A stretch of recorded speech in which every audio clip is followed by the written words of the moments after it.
प्रेक्षको नमस्कार।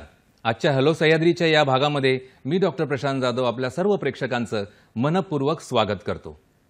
मित्रो, आयुष्यामध्ये जेव्हा प्रगती साधायची असेल त्यावेळी वर्तमानातून भविष्य काळाकडे झेपावताना आपला भूतकाळाचं स्मरण होणंही तितकंच महत्त्वाचं असतं। देश पातळीवरती सुद्धा हेच आहे। देश पातळीवरती जेव्हा एखादा विकास साधायचा असेल, देशाचा विकास साधायचा असेल, प्रगती साधायची असेल, तर आपल्याला त्या देशाचा इतिहास समजून घेणं, त्याचं स्मरण करणं हेही तितकंच संयुक्तिक असतं। त्यासाठी इतिहासाचं वाचन होणं अतिशय महत्त्वाचं आहे। आपला भारत देशाबद्दल जर बोलायचं झालं तर आज वर्तमानातील विकसनशील देश ते भविष्य काळातील विकसित देशाकडे झेपावताना आणि जगातील एक महासत्ता, आर्थिक महासत्ताच्या दिशेने आपण अग्रसर होत असताना आपल्या इतिहासाचं स्मरण आणि त्या निमित्ताने इतिहासातील काही सुवर्ण अक्षरांनी लिहिली गेलेली पानं जी असतात त्यावरील ठळक वैशिष्ट्ये म्हणजेच काही ठळक तारखा, काही ठळक व्यक्तिमत्वे आणि काही ठळक घटना या गोष्टींचं स्मरणही त्या निमित्ताने होणं अतिशय गरजेचं आहे। काही निवडक व्यक्तिमत्व असतात जी ठळक वैशिष्ट्ये घेऊन जन्माला आलेली असतात। असेच काही रत्न या इतिहासाला सुशोभित करतात, प्रकाशमान करतात। असंच एक दैदिप्यमान आणि अतिशय तेजस्वी असं भारतात जन्माला आलेलं रत्न, इतिहासामध्ये नोंद झालेलं रत्न म्हणजेच आपले भारतरत्न डॉक्टर बाबासाहेब आंबेडकर। मित्रो, आता 6 डिसेंबर महापरिनिर्वाण दिन, या दिनाच्या निमित्ताने काही विशिष्ट आयोजने केली जातात, साजरा केला जातो, देशभरामध्ये साजरा केला जातो। आपल्या शिवाजी पार्क म्हणजे चैत्यभूमी इथेही त्याचा मोठा सोहळा साजरा केला जातो। अगदी देशभरातून अतिशय खूप एक जनसागर तिथे लोटलेला असतो। अशा परिस्थितीमध्ये तिथे काही विशेष गोष्टींचं प्रदर्शन, अगदी उदाहरण द्यायचं झालं तर पुस्तकांचं प्रदर्शन, काही वस्तूंचं प्रदर्शन, त्या साहित्यांचं प्रदर्शन जे बाबासाहेब आंबेडकरांनी स्वतः लिहिलेलं आहे आणि स्वतः त्यांच्याबद्दल इतर साहित्यिकांनी लिहिलेलं, या सर्व गोष्टींचं प्रदर्शन तिथे असतं। या सगळ्या गोष्टींचा आज विषय घेऊन आम्ही तुमच्यासमोर इथे हॅलो सह्याद्री या कार्यक्रमामध्ये आलेलो आहोत। आपला विषय आपण स्क्रीनवर पाहू शकता। आपला आजचा विषय आहे डॉक्टर बाबासाहेब आंबेडकर यांच्या महापरिनिर्वाण दिनानिमित्त शिवाजी पार्क इथे होणारी पुस्तकांची उलाढाल। मित्रो, डॉक्टर बाबासाहेब आंबेडकर यांच्या महापरिनिर्वाण दिनानिमित्त शिवाजी पार्क इथे होणारी पुस्तकांची उलाढाल हा आपला आजचा विषय। या विषयाला आज न्याय देण्यासाठी आज आपल्या स्टुडिओमध्ये इथे उपस्थित आहेत आपले पाहुणे, जे आंबेडकर चळवळीशी एक प्रदीर्घ अनुभव त्यांचा राहिलेला आहे, ते जोडले गेलेले आहेत आणि अगदी विचारवंत जे आहेत, या विषयाबद्दलचा सखोल अभ्यास त्यांचा आहे, असे ज.व्ही. पवार सर। सर, आजच्या या कार्यक्रमामध्ये मी तुमचं मनापासून स्वागत करतो। थँक्यू। अगदी अल्पशा असा परिचय सरांचा करायचा झाला तर मित्रो, ते एक मराठी साहित्यिक म्हणजे जयराम विठ्ठल पवार, ज.व्ही. पवार हे मराठी साहित्यिक आहेत, आंबेडकर चळवळीचे ज्येष्ठ कार्यकर्ते आहेत, अभ्यासक, भाष्यकार व विचारवंत, दलित पॅन्थर्सचे संस्थापक आणि सम्यक क्रांती या संघटनेचे प्रवर्तक, विद्रोही आणि धम्मलिपी नियतकालिकांचे संपादक। आंबेडकर चळवळी संबंधी मित्रांनो, जेव्हा विविध वृत्तपत्रे व नियतकालिकांमधून गेल्या 50 ते 55 वर्ष सरांनी सातत्याने लेखन केलेले आहे। आंबेडकरी चळवळी जेव्हा आपण चळवळीबद्दल जेव्हा बोलतो, आंबेडकरी विचारधारेबद्दल जेव्हा आपण बोलतो, या चळवळीचा जी व्याप्ती आहे ती प्रचंड मोठी आहे आणि या अनुषंगाने सरांचा असलेला या सर्व गोष्टींचा व्यासंग हाही तितकाच मोठा आहे। याच गोष्टींना सरांनी 5 खंडामध्ये शब्दबद्ध केलेले आहे। आजवर 27 पुस्तके सरांची प्रकाशित झालेली आहेत। दलित पॅन्थर आणि ऑथॉरिटेटिव्ह हिस्ट्री या पुस्तकाचे इंग्रजीतून हिंदीत अनुवादितही त्यांना करण्यात आलेले आहे। तसेच नाकेबंदी हा कविता संग्रह ही सरांचा खूप विशेष प्रसिद्ध आहे। अगदीच सांगायचं झालं तर मित्रांनो, गेल्या 60 वर्ष पवार सर हे सातत्याने साहित्याचं लेखन करत आहेत आणि आंबेडकरी चळवळीशी संबंधित आहेत। ज्या प्रत्येक लेखाची सुरुवात त्यांनी डॉक्टर बाबासाहेब आंबेडकर यांच्या नावाने केलेली आहे। मला वाटतं हा एक जागतिक विक्रमच म्हणावा लागेल। तर असा विषय आपण आज इथे एक बहुआयामी असं व्यक्तिमत्व आज आपल्या इथे आलेले आहे जे आपल्याला या विषयाला उलगडून सांगणार आहे आणि याच्याबद्दल प्रकाश टाकणार आहे। पण आता पुढे चर्चा नेण्या अगोदर मित्रांनो, एक विशेष सूचना आपल्या सर्व प्रेक्षकांसाठी. हा कार्यक्रम थेट आहे आणि हा कार्यक्रम आपला आहे, आपल्यासाठी आहे आणि आपला सहभाग या कार्यक्रमामध्ये अतिशय महत्त्वाचा आहे आणि अपेक्षित आहे. चला तर मित्रो, आजच्या विषयाला आपण हात घालत आहोत, त्या चर्चेला सुरुवात करत आहोत. चर्चा आज आपली जी आहे ती महापरिनिर्वाण दिनानिमित्त डॉक्टर बाबासाहेब आंबेडकर यांचे जे साहित्य आणि पुस्तके आहे यांची जी उलाढाल होते शिवाजी पार्क येथे, चैत्यभूमी येथे, त्याबद्दलची चर्चा आपण करणार आहोत आणि समजून घेणार आहोत हे एकंदरीत साहित्य आणि हा जीवनपट बाबासाहेबांचा. आणि त्यासाठी मार्गदर्शन करण्यासाठी आपल्या सोबत आहेत स्टुडिओमध्ये ज.व्ही. पवार सर. जय भीम. पुन्हा एकदा आपलं स्वागत. मी ज.व्ही. पवार आपणा सगळ्यांना सविनय जय भीम. डॉक्टर बाबासाहेब आंबेडकरांच्या 68व्या महापरिनिर्वाण दिनानिमित्त मी आपल्या सगळ्यांच्या सहवेदनेत सामील आहे आणि बाबासाहेब आंबेडकरांना अभिवादन करत आहे. आज आपण ज्या विषयाच्या संदर्भात बोलत आहोत तो विषय हा जागतिक कीर्तीच्या एका माणसापुरताच मर्यादित आहे. तशा प्रकारचा कुठल्याही माणसाच्या संदर्भात असा विषय चर्चेला जात नाही आणि हा विषय म्हणजे बाबासाहेबांचं ग्रंथप्रेम आणि या ग्रंथप्रेमाची त्यांच्या अनुयायांनी केलेली एक प्रकारची जपवणूक. आपल्याला सगळ्यांना माहिती आहे की 6 डिसेंबर 1956 या दिवशी मध्यरात्री केव्हा तरी डॉक्टर बाबासाहेब आंबेडकरांचं महापरिनिर्वाण झालं आणि त्यानंतर सकाळी जेव्हा कळलं तेव्हा अवघा आंबेडकरी समाज हा दुःखाच्या सागरामध्ये होता. त्यानंतर दिवसभर बाबासाहेबांचं कलेवर हे दिल्लीमध्ये तेथील महत्त्वाचे अधिकारी आणि म्हणजे राजकीय कार्यकर्ते यांच्यासाठी ते अंत्यदर्शनासाठी ठेवण्यात आले आणि त्याच दिवशी रात्री ते मुंबईला, त्यांची कर्मभूमी ही मुंबई होती, अंत्यविधी हा मुंबईमध्ये करायचा ठरल्यावर त्यांनी 7 तारखेला भल्या पहाटे बाबासाहेबांचे कलेवर त्यांच्या राहत्या घरी म्हणजे राजगृह दादर या ठिकाणी आणण्यात आलं. दिवसभर तेथेही त्यांचं कलेवर ठेवण्यात आलं आणि त्यानंतर संध्याकाळच्या वेळेत त्यांच्या कलेवराला ती अंत्यवृत्ती ही दादरच्या, त्या काळात त्याला हिंदू स्मशानभूमी म्हटलं जायचं, त्या ठिकाणी त्यांचे अंत्यविधी करण्यात आला. ह्या अंत्यविधी करण्यात आल्यानंतर 1966 पर्यंत बाबासाहेबांच्या त्या ठिकाणाला नतमस्तक होण्यासाठी हजारो माणसे येत होती. मी हजारो म्हणतोय, येत होती. 1966 पर्यंत या विभागाला किंवा या ठिकाणाला त्याला आंबेडकरी चौपाटी असं म्हटलं जायचं, आंबेडकर चौपाटी असं म्हटलं जायचं.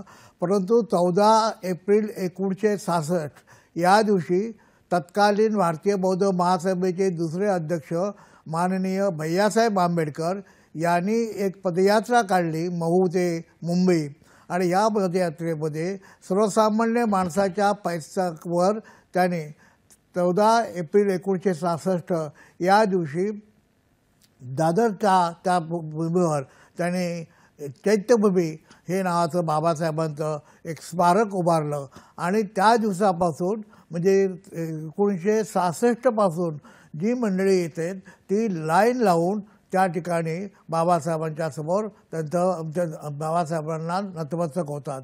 खरं तर त्यावेळेला अगदी सुरुवातीच्या काळात 5 तारखेला हे लोक यायचे. 5 आणि 6 या 2च दिवशी अशा प्रकारचं बाबासाहेबांना अभिवादन केलं जायचं. परंतु पुढे पुढे असं व्हायला लागलं की आज जर आपण पाहिलं तर 1 तारखेपासून याला सुरुवात होते आणि 1 तारखेपासून 7 तारखेपर्यंत सातत्यानं म्हणजे 1 आठवडाभर बाबासाहेबांच्या त्या स्मारकासमोर नतमस्तक व्हायला जगातल्या आणि देशातले सगळे लोक येतात. अशा प्रकारची एका महापरिनिर्वाण दिनी किंवा एका जगातले सगळे लोक 7 दिवस कंटिन्यू येतात आणि लाखो प्रमाणामध्ये येतात. हे फक्त बाबासाहेब आंबेडकरांच्या बाबतीतच घडू लागलं आहे. जेव्हा हे अशा प्रकारे प्रचंड प्रमाणात रांगा लावून 3-3, 4-4 दिवस रांगा लावून लोक बाबासाहेबांचं अंत्यदर्शन घ्यायला लागले तेव्हा त्या काळामध्ये आमच्यासारख्या मंडळींना असं वाटायला लागलं ही मंडळी येते, नतमस्तक होते आणि निघून आपापल्या घरी निघून जाते. हे जाताना त्यांनी बाबासाहेबांचा एखादा विचार घेऊन जावा अशी कल्पना आमच्या डोक्यात आली. आणि आपल्याला माहिती आहे त्या काळामध्ये म्हणजे 66च्या नंतरच्या काळामध्ये त्या दरम्यान दलित साहित्याला एक उभारी आली होती. त्याच्या अगोदर लिटल मॅगझीन नावाचा प्रकार जवळजवळ संपुष्टात आला होता आणि 66च्या नंतर आमच्यासारखे जे लिहायला लागले होते दलित साहित्याच्या नावानं जे लिहायला लागले होते, परंतु त्यांच्याकडं प्रचंड प्रमाणामध्ये साहित्य अवेलेबल नव्हतं. आणि मग त्यावेळेला ह्यांनी काहीतरी घेऊन जावं, बाबासाहेबांचा विचार घेऊन जावा म्हणून मग त्या ठिकाणी म्हणजे समुद्राच्या त्या वाळूवर त्या रेतीवर मी आणि राजा ढाले यांनी पुस्तक विक्रीचे केंद्र सुरू केलं. मी सांगितल्याप्रमाणे आमच्याकडे त्यावेळेला साहित्य नव्हतं, दलित साहित्य आहे कुठे असाही प्रश्न विचारला जात होतं. त्या काळामध्ये म्हणजे बाबूराव बागुल होते, खरात होते, अण्णाभाऊ होते, हे सगळं लिहित होते, पण तेवढ्या मोठ्या प्रचंड प्रमाणात लेखन नव्हतं. आणि म्हणून 1969 साली माझी रिपब्लिकन पक्षाच्या दुफळीवर जी कादंबरी प्रसिद्ध झाली होती जिचं नाव बलिदान होतं आणि राजा लाले त्या काळामध्ये लिटल मॅगझीनचे म्होरके असल्यामुळे त्यांनी लिटल मॅगझीनचे जे अंक काढले होते हे एवढं अत्यंत कमी प्रमाणात असलं एवढं साहित्य घेऊन आम्ही दोघांनी त्या ठिकाणी पुस्तक विक्री किंवा ग्रंथ विक्री नावाचा प्रकार सुरू केला. अर्थातच समुद्राच्या लाटा त्यामुळे आमची पुस्तके खराब व्हायची आणि तिथे त्यावेळेला कुठल्याही प्रकारच्या सुविधा नव्हत्या. लाईट नावाचा प्रकार नव्हता, स्टेज बांधता येत नव्हतं, काही सुविधा नव्हत्या. परंतु आम्ही काही सुविधा नसताना आम्ही हा प्रकार सुरू केला.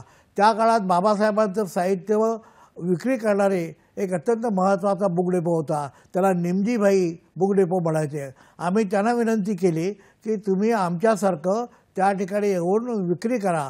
पण आणि त्यांनी प्रयत्न केला आणि त्यांच्या लक्षात आलं की आपल्याला इथं तोटा होतो, आपल्याला इथं काय फायदा होत नाही. आम्ही त्यांना म्हटलं तोटा होत असेल ठीक आहे, परंतु तुमच्या बुक डेपोचं आणि बाबासाहेबांच्यावर लिहिलेल्या छोट्या छोट्या जी काही पुस्तकं असतील त्यांची किमान लोकांना ओळख तरी होईल. आणि मग त्यांनी तशा प्रकारे त्यांनी आमच्या विनंतीला मान देऊन मग ते येऊ लागले. याच काळात आपणाला हे माहिती आहे की दलित पॅंथर नावाची संघटना मी आणि नामदेव ढसाळ यांनी सुरू केली होती. राजा ढाले त्यांचे पुढे म्होरके झाले होते. आम्ही या निमित्तानं दलित पॅंथरच्या निमित्तानं आम्ही महाराष्ट्रभर फिरत होतो. तेव्हा मग आम्ही तिथे विनंती केली अनेक लोकांना की तुमची जी अनेक प्रकाशकाला तुमची जी प्रकाशनं आहेत ती चैतन्यवर आणून द्या.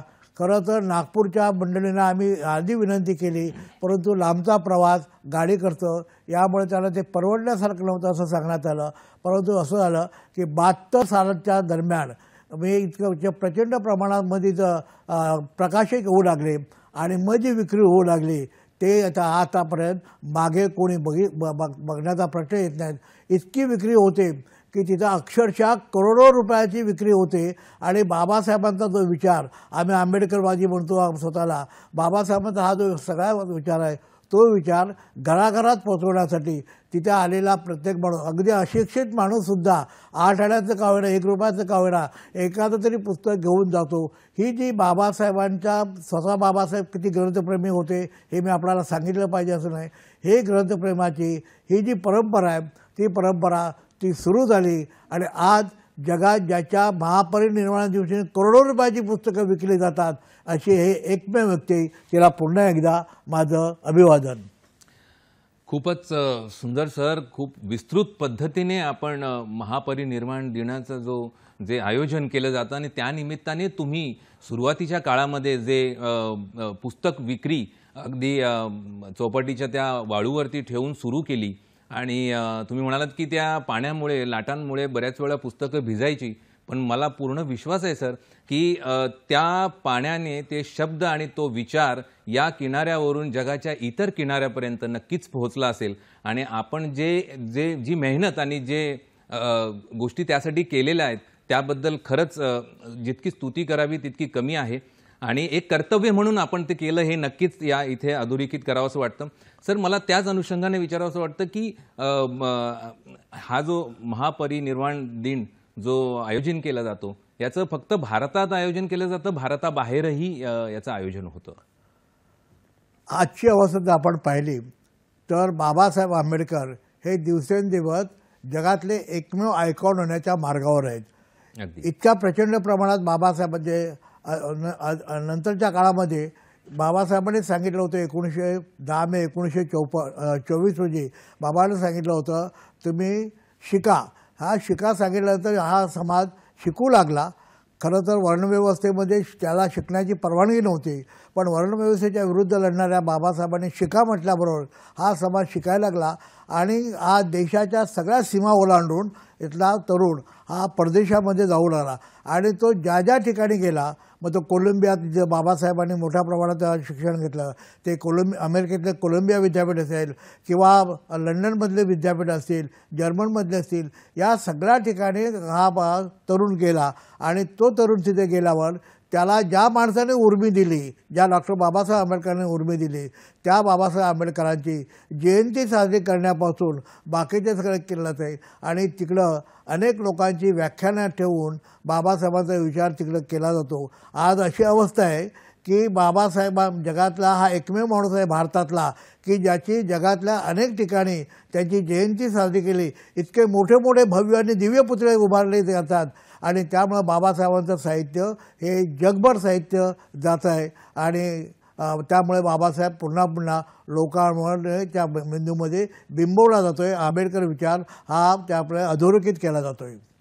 म्हणजे मंडळी आपण पाहिलं की बाबासाहेबांचे विचार हे भारताच्या सीमा ओलांडून इतर देशांमध्ये म्हणजे कोलंबिया आणि कॅनडा आणि इतर राष्ट्रांमध्ये सुद्धा मला वाटतं आंबेडकर समानता दिन म्हणून तो तिथे साजरा केला जातो.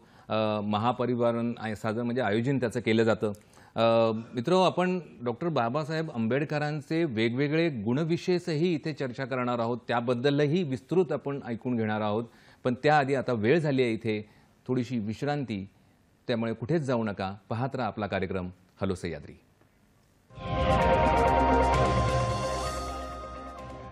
ब्रेकनंतर पुन्हा एकदा सर्व प्रेक्षकांचं मनापासून स्वागत. आपण हॅलो सह्याद्री या कार्यक्रमामध्ये आज विषय आपला चर्चा होते तो म्हणजे महापरिनिर्वाण दिनानिमित्त दादर चौपाटी इथे चैत्यभूमी येथे आणि शिवाजी पार्क येथे होणारी पुस्तकांची बाबासाहेब आंबेडकर यांच्या पुस्तकांची आणि त्याचा ज्ञानार्जन करणाऱ्या इतर साहित्यांची जी उलाढाल होते त्याबद्दल आपण चर्चा करत आहोत. आणि या चर्चेमध्ये आज आपल्याला मार्गदर्शन करण्यासाठी आज सहभागी झालेले आहेत थोर विचारवंत ज.वी. पवार सर. सर, ब्रेकवर जाण्या अगोदर आपण अतिशय विस्तृतपणे सर्व गोष्टी समजावून सांगितल्या.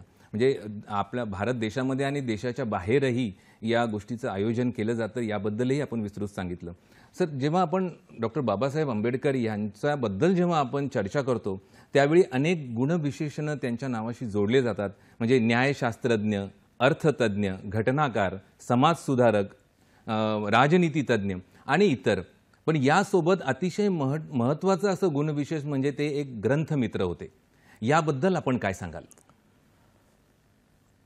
आपणा सगळ्यांना हे माहीत आहे की जगात दुसरा एकही माणूस नाही की ज्या माणसानं आपल्या ग्रंथासाठी ग्रंथघर बांधणं, ग्रंथासाठी स्वतंत्र बिल्डिंग बांधणं, इमारत बांधणं हे जगातल्या कुठल्याही माणसाने आतापर्यंत केलेलं नाही.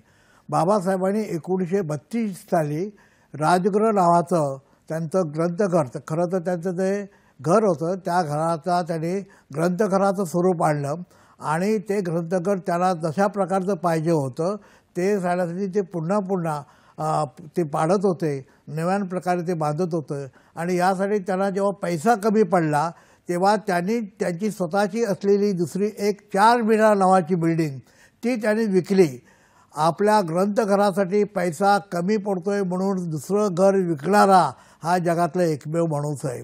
केवळ आपलं ग्रंथघर चांगलं व्हावं. आणि ह्या ग्रंथघरामध्ये बाबासाहेबांनी सगळ्या प्रकारचे ग्रंथ आणून ठेवले होते.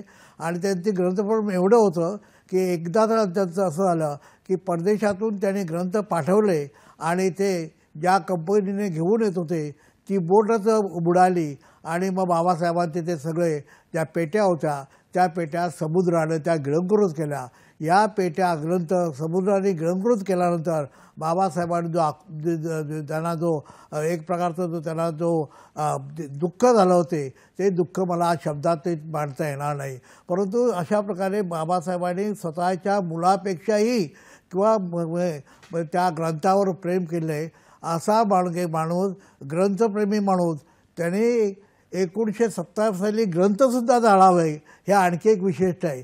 ग्रंथप्रेमी माणूस ग्रंथ जाळतोय. आपल्याला हे माहिती आहे की 1927च्या 25 डिसेंबरला बाबासाहेबांनी मनुस्मृती जाळून ग्रंथाला सुद्धा आवाहन केलं होतं. म्हणजे एका बाजूला ग्रंथांवर प्रेम करायचं आणि दुसऱ्याबद्दल त्या ग्रंथामध्ये जर समाजविघातक जर कृत्य असेल तर ते जाळून टाकायचं.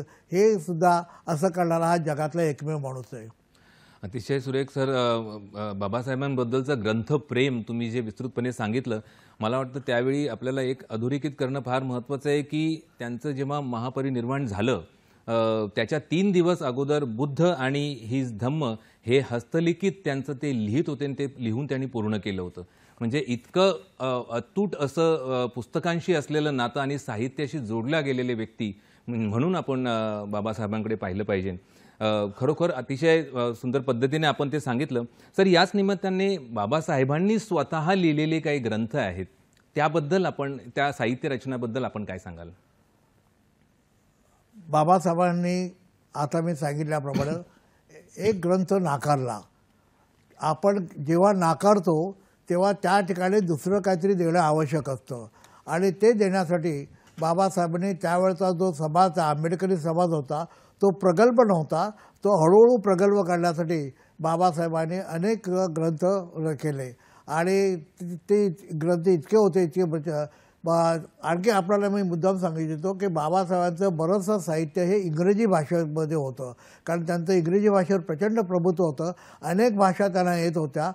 त्यांना मराठीतलं त्यांचं जे साहित्य आहे ते प्रामुख्याने त्यांनी स्थापन केलेल्या, त्यांनी चालू केलेली जी मुखपत्र होते, सगळ्यातलं पहिलं मुखपत्र मूकनायक आपल्याला माहिती आहे, त्यानंतर बहिष्कृत भारत, जनता वगैरे आणि प्रबुद्ध भारत, ही जी मुखपत्र आहेत या मुखपत्रामध्ये त्यांनी आपल्या समाजातल्या लोकांना ज्यांचं ते प्रचंड प्रमाणात त्यांचं हे झालेलं नव्हतं, बुद्धिवादी झालेले नव्हते, अशा लोकांना शिकवण्यासाठी म्हणा बाबासाहेबांनी याच्यातून लिहिलं.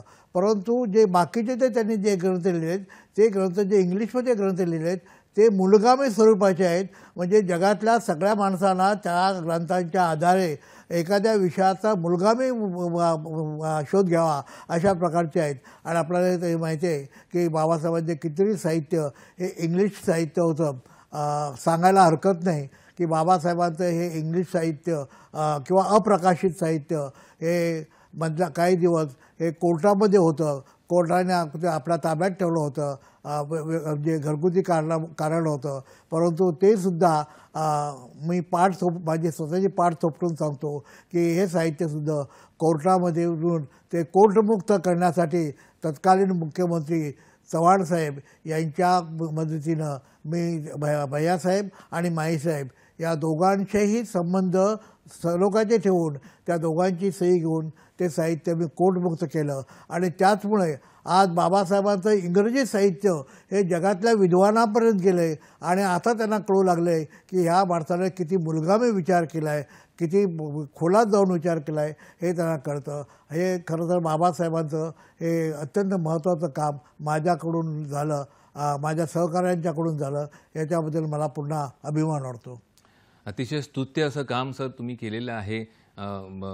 बाबासाहेब आंबेडकरांचे म्हणजे भारतरत्न बाबासाहेब आंबेडकरांचं जे साहित्य तिथे अडकून पडलं होतं त्याला तुम्ही बाहेर पब्लिक डोमेनमध्ये आणण्याचा प्रयत्न केला.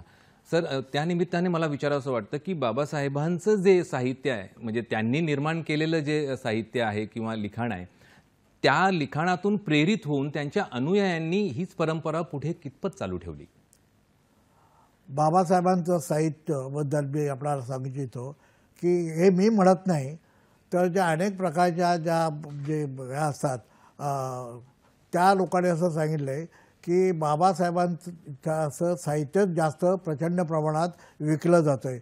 इतकं प्रचंड प्रमाणात विकलं जातं आहे की मग आपल्याला एक अनुभव मी सांगतो. नागपूरला त्याच कमिटीच्या मार्फत बाबासाहेबांचा एक ग्रंथ प्रकाशित होणार होता आणि त्या प्रकाशित होण्याची जी वर्तमानपत्रात जाहिरात दिल्यानंतर तो ग्रंथ घेण्यासाठी इतकी मोठी लाईन लागली होती की त्या लाईनीमध्ये इतका गोंधळ झाला की पोलिसांना त्या ठिकाणी गोळीबार करायची वेळ आली होती.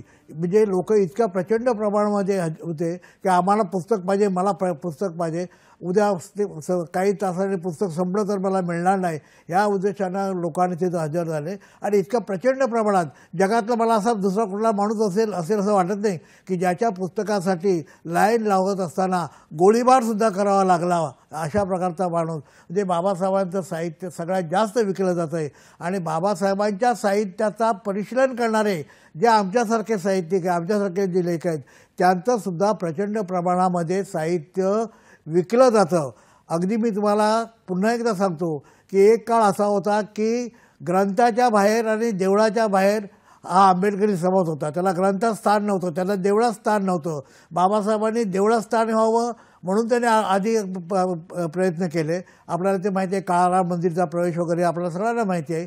त्यानंतर बाबासाहेबांनी ग्रंथामध्ये आणण्यासाठी प्रयत्न केला आणि आज हा सगळा समाज एवढा ग्रंथात आला आहे की तुम्ही जर एखाद्या आंबेडकरी समाजातल्या तुमच्यासारख्या शिकलेल्या माणसाच्या जर घरी गेलात तर दर्शनी तुम्हाला ज्या वस्तू दिसतात त्या शोभेच्या वस्तू आता दिसत नाहीत. त्या ठिकाणी बाबासाहेबांचे जे ग्रंथ तुम्हाला हारीने दिसतात. म्हणजे सांस्कृतिकदृष्ट्या बाबासाहेबांनी या समाजाला इतकं उद्दीपित केलं आहे केलं आहे की आता हा सगळा समाज केवळ आणि केवळ हा सामाजिक उत्थापनासाठी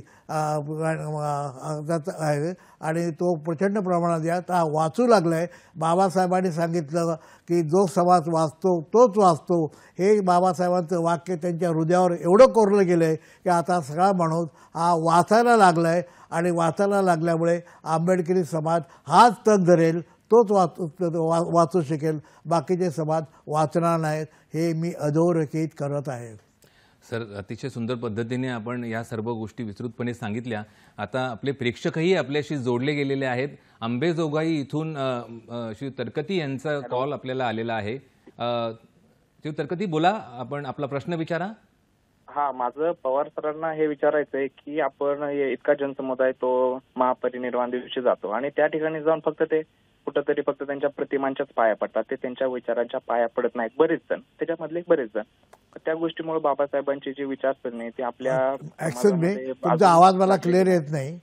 आवाज जरा. त्यांचा प्रश्न आहे की जेव्हा महापरिनिर्वाण दिनानिमित्त चैत्यभूमीवरती येतात बरेचसे अनुयायी आणि लोक येतात तिथे, ते फक्त त्यांच्या पुतळ्याचे पाया पडतात पण त्यांच्या विचारांचे पाईक होत नाहीत, त्यांच्या विचारांचे पाया पडत नाहीत. तर त्या अनुषंगाने त्यांनी विचारलेला प्रश्न आहे. सर, काय सांगाल? मी मगाशी सांगितल्याप्रमाणे हा जो आंबेडकरी समाज आहे तो सुरुवातीच्या काळात इतका प्रगल्भ नव्हता. तो दिवसेंदिवस पुस्तकं वाचून, ग्रंथ वाचून प्रगल्भ होत आहे आणि अशी आपण अपेक्षा करू नये की एका 10-15 वर्षामध्ये, 50 वर्षामध्ये ही त्यांची, ज्याला आपण प्रगती म्हणू, बौद्धिक प्रगती म्हणू, ती होईल असं अशी अपेक्षा करू नये. पण आता त्या दृष्टीनं सुरू झालं दिसतंय आणि माझ्यासारख्याला तर याचं समाधान आहे की हा समाज आता दिवसेंदिवस प्रगल्भ होत आहे. तो केवळ पुतळ्यामध्ये अडून बसलेला नाही, केवळ स्मारकामध्ये अडून बसला नाही, तर त्याच्याऐवजी स्मारक पुतळ्याच्या पलीकडे जाऊन तो आता बाबासाहेबांच्या विचारांचा पाईक झालेला दिसतोय आणि तो मोठ्या प्रमाणात त्याचं होणार आहे. तरकती साहेब, धन्यवाद आपल्या प्रश्नाबद्दल. मला वाटतं समर्पक उत्तर सरांनी आज इथे दिलेलं आहे आपल्या प्रश्नाचं. आपण अजूनही काही पैलू उलगडून बघणार आहोत. बाबासाहेब आंबेडकरांचं जे साहित्य आहे आणि त्यांच्यावर लिहिलं गेलेलं इतर साहित्यिकांचं जे साहित्य आहे त्याबद्दलही अजून विस्तृत चर्चा करणार आहोत. पण आता वेळ झाली आहे इथे छोट्याशा विश्रांतीची, तर कुठेही जाऊ नका, पाहत राहा आपला आवडता कार्यक्रम हॅलो सह्याद्री.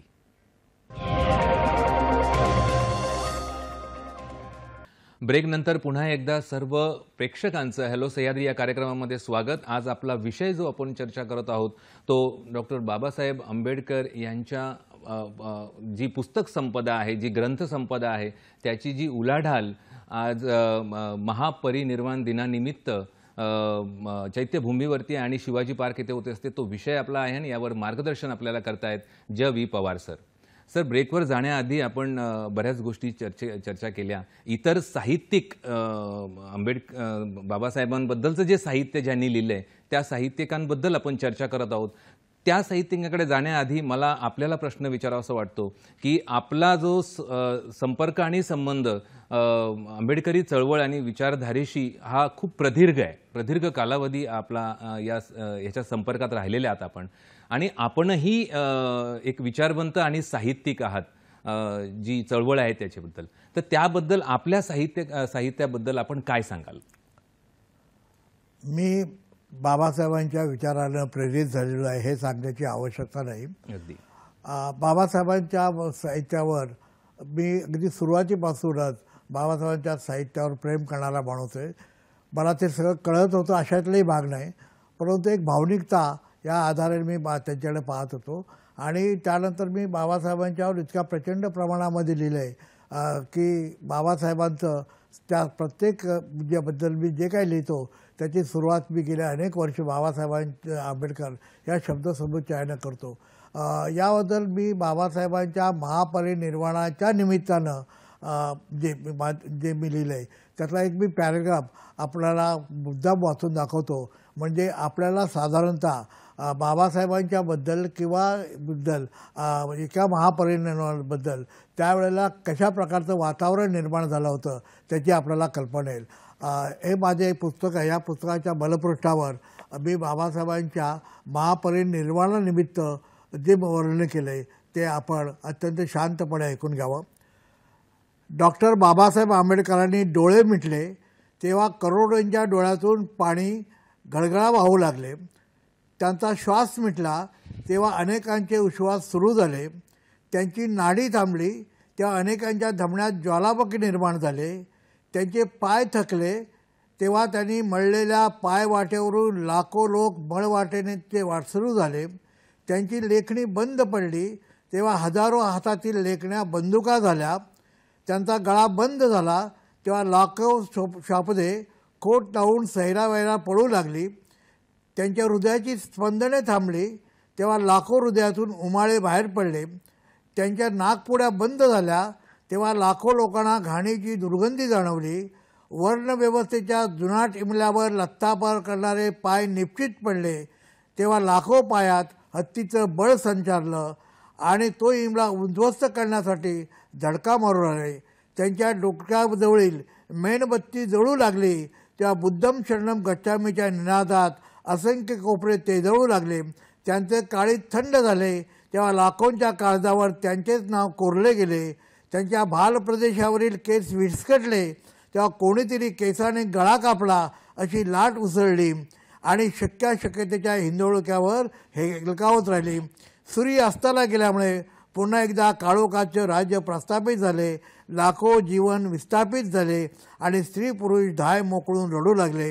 त्यांचा उद्धार करता पानराज, त्यांच्या जीवनाचा शिल्पकार, त्यांचा बाप स्वतःच एक शिल्प ठरला. महापरिनिर्वाणामध्ये पोहोचला. डॉक्टर बाबासाहेब आंबेडकर नावाच्या घराचा खांब मोडला. तो मोडला पण तो कधी पुढे कधी वाकला नाही आणि समाजाला देखील त्याने वाकू दिलं नाही. मला वाटतं याच्यामध्ये आपल्याला बाबासाहेबांच्या महापरिनिर्वाणानिमित्त त्या दिवशी कसं वातावरण निर्माण झालं असेल याची मी लहानशी चुणूक आपल्याला दिली.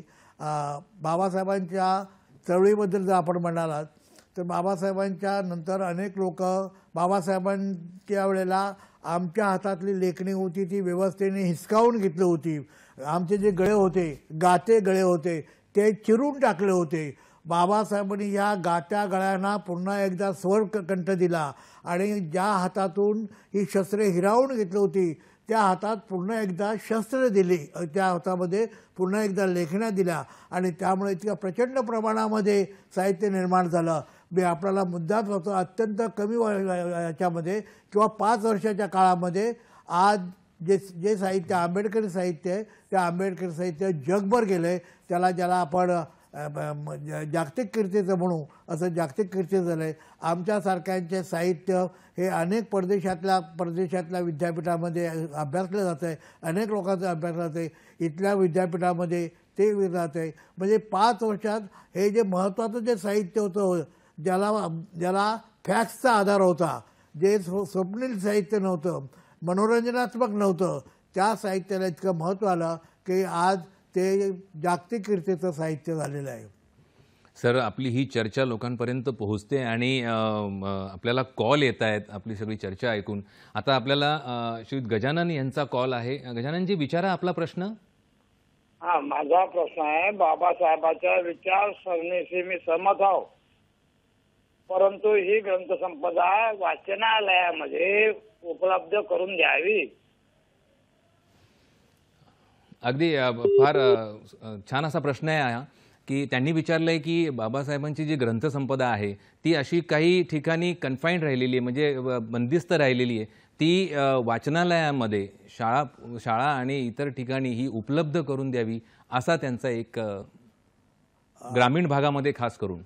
पहिली गोष्ट म्हणजे मगाशी मी सांगितल्याप्रमाणे जे साहित्य बाबासाहेबांचं कोर्टात होतं ते मुक्त झाल्यानंतर महाराष्ट्र सरकारकडे आम्ही त्यावेळेला विनंती केली होती की गांधीजींचं साहित्य प्रचंड प्रमाणामध्ये नवजीवन संस्थेच्या मार्फत त्यांना प्रचंड प्रमाणात पैसा देऊन ते साहित्य उपलब्ध करून दिलं गेलं.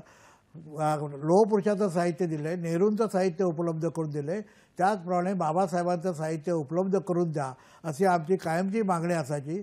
आणि त्याचा परिणाम असा झाला की जेव्हा हे जे सगळं साहित्य कोर्टमुक्त झालं तेव्हा महाराष्ट्र सरकारकडे आम्ही तशा प्रकारची विनंती केली आणि महाराष्ट्र सरकारने एक कमिटी स्थापन केलेली आहे.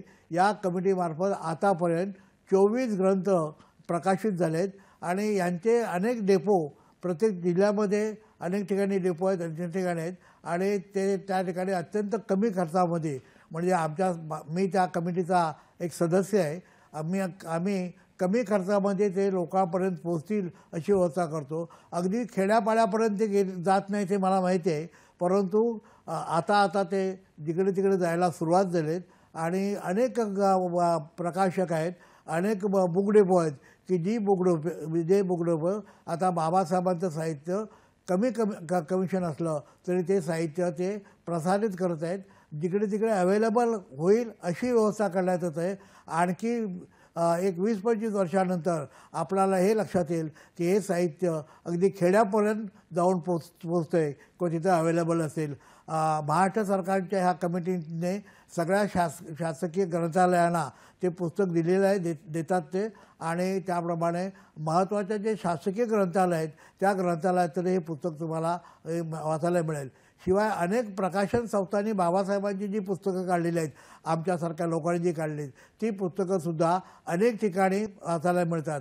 अगदी सांगायचं म्हटलं तर मला मुद्दाम सांगतो, जसा मी आणि ढाले यांनी मुंबईला तसा आम्ही प्रकार सुरू केला, त्याच धर्तीवर नागपूर या ठिकाणी जिथं बाबासाहेबांनी धम्मदीक्षा घेतली, काही एक वेगळी क्रांती केली, त्या ठिकाणी आता तिथं मुंबईपेक्षा जास्त मोठ्या प्रमाणात ग्रंथ खरेदी केली जाते. म्हणजे त्या ठिकाणी सुद्धा तुम्हाला प्रत्येक वेळेला ते ग्रंथ तिथे मिळू शकतात. इतकंच नव्हे तर बाबासाहेबांची पावलं ज्या ज्या ठिकाणी लागलेली आहेत आणि तिथे स्मारकं उभारले आहेत त्या ठिकाणी पुस्तकंसुद्धा या अनेक तारखांना मिळतात. उदाहरणार्थ महाड आहे, अशा ठिकाणी सुद्धा पुस्तकं मिळतात. इतकंच नव्हे तर बाबासाहेबांचे पुतळे आपल्याला माहिती आहे, जगातल्या सगळ्यात जास्त पुतळे हे बाबासाहेबांचे आहेत. बाबासाहेबांची अनेक स्मारकं आहेत आणि ती तालुका लेवलला आहेत, जिल्हा लेवलला आहेत, पंचक्रोशीच्या लेवलला आहेत. त्या ठिकाणी सुद्धा बाबासाहेबांचं साहित्य त्यांच्या 14 एप्रिलला, 14 ऑक्टोबरला, 6 डिसेंबरला त्या ठिकाणी अवेलेबल आहेत. बाबासाहेबांनी शेवटच्या आयुष्याच्या शेवटच्या काळात त्यांनी बौद्ध धर्म घेतला आणि बाबासाहेबांनी सांगितलं, भारतीय बौद्ध महासभेचा पण कार्यक्रम आहे, गाव तिथं बुद्धविहार, ती इतकी बुद्धविहार आता जिकडे प्रत्येक गावामध्ये, मला वाटतं महाराष्ट्रात देशातल्या असं एकही गाव आता शिल्लक नसावं की ज्या ठिकाणी बुद्धविहार पण नाही. तर या बुद्धविहारामध्ये एक स्वतंत्र लायब्ररी असतात आणि आपल्याला मुद्दाम सांगतो, आता खेड्यातसुद्धा या बुद्धविहारामध्ये काही पुस्तकं मिळतात. आता बुद्धविहारामध्ये जाऊन पुस्तक घ्यायचे की नाही हे तुमच्यावर अवलंबून आहे, परंतु ती मानसिकता हळूहळू नष्ट होईल आणि बाबासाहेबांचं साहित्य अगदी खेड्यापर्यंत आपल्याला अवेलेबल होईल याच्याबद्दल मला शंका नाही. गजाननजी, धन्यवाद आपल्या प्रश्नाबद्दल. आपण सहभागी झाला या कार्यक्रमामध्ये आणि सरांच्या उत्तरातून आपल्या प्रश्नाच्या अनुषंगाने नक्कीच त्या दिशेने जी वाटचाल सुरू आहे की बाबासाहेबांची जी ग्रंथसंपदा आहे याबद्दल लोकांपर्यंत आणि इतर काही विशिष्ट ठिकाणापर्यंत पोहोचण्याचं जी हालचाल सुरू आहे, ज्या गोष्टी सुरू आहेत त्या नक्कीच नजीकच्या काळामध्ये वाढलेल्या दिसतील, हेच आपल्याला ह्या उत्तरातून लक्षात येतं. मित्रो, ही चर्चा आपण अशीच पुढे सुरू ठेवणार आहोत, पण आता वेळ झाली आहे पुन्हा एका छोट्याशा विश्रांतीची. तर कुठेही जाऊ नका, पाहत राहा आपला आवडता कार्यक्रम हॅलो सह्याद्री. ब्रेकनंतर पुन्हा एकदा सर्व प्रेक्षकांचं स्वागत. आज हॅलो सह्याद्री या कार्यक्रमामध्ये या भागामध्ये आपण चर्चा करत आहोत महापरिनिर्वाण दिनानिमित्त डॉक्टर बाबासाहेब आंबेडकर यांचं जे साहित्य आहेत आणि पुस्तके आहेत, इतर साहित्य आहे, त्यांची जी उलाढाल होते त्याबद्दलची चर्चा आपण करत आहोत. आणि आपल्यासोबत इथे मार्गदर्शन करण्यासाठी उपस्थित आहेत वी पवार सर. सर, ब्रेकवर जाण्याआधी आपण इतर सगळ्या गोष्टींचा विचार केला की पुस्तक संपदा, ग्रंथसंपदा बाबासाहेबांबद्दल लिहिलेली आणि त्यांनी लिहिलेली ही उपलब्ध असतेच या ठिकाणी. पण आता जसं नागपूरची तुम्ही दीक्षाभूमी सांगितली, महाडची क्रांतीभूमी आहे आणि मुंबईची चैत्यभूमी, या सर्व ठिकाणी या पुस्तक संपदेव्यतिरिक्त, ग्रंथसंपदेव्यतिरिक्त इतर कोणतं साहित्य उपलब्ध असतं जे प्रेरणादायी ठरतं? मी मुंबईचाच आधी उल्लेख करेन. मी जेव्हा त्याला कळलं की या ठिकाणी प्रचंड प्रमाणात लोक येत आहेत, तेव्हा प्रत्येक म्हणजे शहरातल्या जी महानगरपालिका असते किंवा नगरपालिका असते यांचं ते कर्तव्य असतं की आलेल्या लोकांना वेगवेगळ्या प्रकारच्या सुविधा देणं हे त्यांचं कर्तव्य असतं. महानगरपालिकेने, मुंबई महानगरपालिकेने जे पाहिलं, इथं लाखो लोक येतात, त्याला काहीच सुविधा नाहीत. त्यावेळेला मग चैत्यभूमीच्या ह्या संयोजनासाठी एक समिती स्थापन करण्यात आली मुंबई महानगरपालिकेच्या होतं. आणि त्या मुंबई महानगरपालिकेच्या संयोजन समितीचा सदस्य असल्याचे मी अनेक वर्ष सदस्य होतो. आणि आज आपल्याला ज्या बऱ्याचशा ज्या सुविधा तिथे दिसतात त्या सुविधा त्यापासून त्याला थोडासा काही प्रमाणात कारणीभूत मी सुद्धा आहे. या ठिकाणी सुरुवातीला ग्रंथसंपदा आम्ही केलं, परंतु त्यावेळेला ज्यांना ग्रंथाशी त्यांचं जेवढं काही ते नातं नव्हतं अशा लोकांना त्यावेळेला आणखी साहित्य कोणतं मिळू शकेल हे विचार केला. तेव्हा काही लोक त्या काळामध्ये एकतर मूर्ती, बाबासाहेबांच्या मूर्त्या, बुद्धाच्या मूर्त्या, त्याच्यानंतर त्यांचे पुतळे किंवा त्यांना इतर गोष्टी, चैन, या सगळ्या प्रकारच्या वस्तू यायला लागल्या. आणि सगळ्यात महत्त्वाचं म्हणजे जे आपले गायक मंडळी आहेत, जे खेड्यापाड्यातले सुद्धा गायक मंडळी तयार झालेत, यांनी तयार केलेल्या ज्या कॅसेट होत्या, बड्या गायकाने आणि छोट्या गायकाने यांनी केलेल्या ज्या कॅसेट होत्या रेकॉर्ड, त्या कॅसेट या चैत्यभूमीवर वाजायला लागल्या. त्यामुळे गोंगाटही सुरू झाला. आज अशी अवस्था आहे की तिथं कोणती वस्तू मिळत नाही चैत्यभूमीला असं नाही. बाबासाहेबांच्या संदर्भातली पुस्तकं असो, बाकीचे ते म्हणजे गळ्यातल्या चैन असो ज्याच्यावर बाबासाहेबांचा असो, पेन असो ज्या पेनवर बाबासाहेबांचे फोटो, बुद्धाचे फोटो असतील, असे सगळ्या प्रकारच्या वेगवेगळ्या प्रकारच्या वस्तू या ठिकाणी असतात. आणि ह्याचप्रमाणे आता मुंबईच्या बाहेरसुद्धा हा प्रकार गेला. जसा पुस्तकं बाहेर गेली तसे या वस्तूसुद्धा बाहेर गेल्यात. म्हणजे चैत्यभूमीला आणि इतर ठिकाणी 6 डिसेंबरला आणि 14 एप्रिल किंवा 14 ऑक्टोबर या दिवशी प्रचंड प्रमाणामध्ये बाबासाहेबांच्या संदर्भातल्या वस्तू, बुद्धाच्या संदर्भातल्या वस्तू ह्या अवेलेबल आता असतात. म्हणजे ध्वनिफिती, की चेन्स आणि इतर सगळ्या पुतळे, त्यांच्या मूर्त्या, ह्या सर्व गोष्टींच्या मार्फत बाबासाहेबांचे विचारच इतरांपर्यंत पोहोचवणं हा एक मुख्य हेतू त्याच्या मागचा आहे. सर, याचं नियोजन कोण करतं? याचं नियोजन जे खरं नियोजन असतं ते भारतीय बौद्ध महासभेचं नियोजन असतं. मी काही वर्ष भारतीय बौद्ध महासभेचा जनरल सेक्रेटरी होतो. भैयासाहेब आंबेडकर अध्यक्ष असायचे आणि त्यावेळेपासून मी आपल्याला सांगितलं त्या कमिटीवर मी होतो. आज सध्या भारतीय बौद्ध महासभेचे कार्याध्यक्ष भीमराव आंबेडकर असतात. तिथं जे समता सैनिक दल आहे, ह्या समता सैनिक दलाचे जवळजवळ 5-6 दिवस रात्रंदिवस तिथं त्यांनी येते. जी मोठी लाईन लागते, जी लाईन आपल्याला मी सांगतो चैत्यभूमी ते जवळजवळ वरळीपर्यंत ही लाईन लागते. या सगळ्याचं नियोजन करण्यासाठी वेगवेगळ्या प्रकारच्या ड्युटीज दिल्या जातात. अमुक 8 तास याला, 8 तास त्याला, अशा प्रकारच्या ड्युटी केल्या जातात. आणि सगळं नियोजन आहे हे भारतीय बौद्ध महासभेच्या आणि समता सैनिक दलाच्या. आपल्याला मुद्दाम सांगतो, बाबासाहेबांच्या काळामध्ये पोलीस बंदोबस्त ठेवू नका, माझे समता सैनिक दलाचे माझे सैनिक आहेत तेच सगळा व्यवस्था करतील, मला पोलिसांची आवश्यकता नाही. आजसुद्धा पोलिसांचं संरक्षण असतं, किंवा पोलिसांची मदत असते, परंतु सगळं महत्त्वाचं जे काम असतं ते भारतीय बौद्ध महासभा करते. आणि भारतीय बौद्ध महासभेचा जनरल सेक्रेटरी म्हणून काम करण्याची मला संधी मिळाल्यामुळे त्यातल्या बऱ्याचशा नियोजन व्यवस्था सगळी करण्यामध्ये माझा सहभाग आहे. म्हणजे अतिशय शिस्तबद्ध पद्धतीने सर्व गोष्टींचं आयोजन आणि नियोजन केलं जातं. आणि सर, ग्रंथ म्हटलं की त्याच्यामध्ये प्रकाशकही आला आणि या सगळ्या विक्रीतून त्यांनाही जे हुरूप येत असेल आणि त्याच्यातून जो अर्थार्जन होत असेल त्यातून पुढे अजूनही ग्रंथ निर्मिती होऊन प्रकाशित होऊन पुढे अजून अनुयायांपर्यंत पोचणं मला वाटतं जास्त सोपं होईल. आपल्या एकंदरीत बोलण्यातून हीच गोष्ट अधोरेखित करावीशी इथे वाटते. सर, हा विषय खूपच मोठा आहे, व्यापक आहे. नक्कीच आपल्याला वेळ मर्यादित आहे, त्यामुळे आपण आता इथेच या गोष्टीची सांगता करत आहोत, या चर्चेची सांगता करत आहोत. सर, आपण अतिशय सोप्या भाषेमध्ये अतिशय सहज शब्दामध्ये आज एकंदरीत महापरिनिर्वाण दिनानिमित्त दादर इथे होणारे जे नियोजन आहे, आयोजन आहे, या गोष्टीमध्ये इतर पुस्तक संपदा आणि ग्रंथ संपदा आणि इतर सगळे वस्तू आणि साहित्य यांची जी विक्रीतून बाबासाहेबांचे विचार इतरांपर्यंत पोहोचवणं हेच ह्यातून अधोरेखित नक्कीच होतं. सर, आपण या संदर्भात आंबेडकरी जनतेला माझी एक विनंती आहे नक्कीच की सर. दिवसेंदिवस चैत्यभूमीवर जे बाबासाहेबांच्या महापरिनिर्वाणानिमित्त आपण येतो, परंतु तिथं अनेक गोष्टी त्या ठिकाणी करतात, त्याचं घडू नयेत. तिथं वातावरणसुद्धा फार उल्हासित असलेलं दिसतं, आरडाओरडी जास्त असतात. त्याचं गांभीर्य राखा एवढी माझी आपल्या सगळ्यांना विनंती आहे.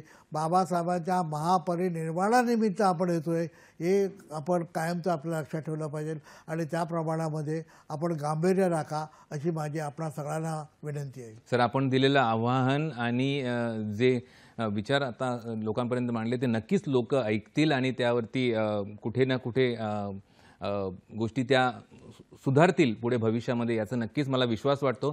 सर, आपण इथे आलात आणि आम्हाला जे मार्गदर्शन आपण केलं त्याबद्दल दूरदर्शनच्या सह्याद्री वाहिनीतर्फे आणि आमच्या हॅलो सह्याद्रीच्या पूर्ण टीमतर्फे आणि एकंदरीत आमच्या तमाम प्रेक्षकांतर्फे आपले मनपूर्वक आभार, धन्यवाद. जय भीम. मित्रांनो, आपण पाहिलं की वाचाल तर वाचाल या युक्तीप्रमाणे ही जी गोष्ट आहे ती अतिशय योग्य आणि खरी आहे, पण त्यामध्ये कोणतं साहित्य वाचणार, काय वाचतोय हेही तितकंच महत्त्वाचं आहे. आता वेळेअभावी आपण आता या कार्यक्रमाची इथेच सांगता करत आहोत. मित्र, वेळ झाली आता इथेच थांबण्याची. तर पुन्हा भेटूया आमच्या हॅलो सह्याद्रीच्या पुढच्या नवीन भागामध्ये नवीन विषयासह नवीन पाहुण्यांसोबत. तोपर्यंत स्वस्थ रहा, मस्त रहा, आनंदित रहा. नमस्कार.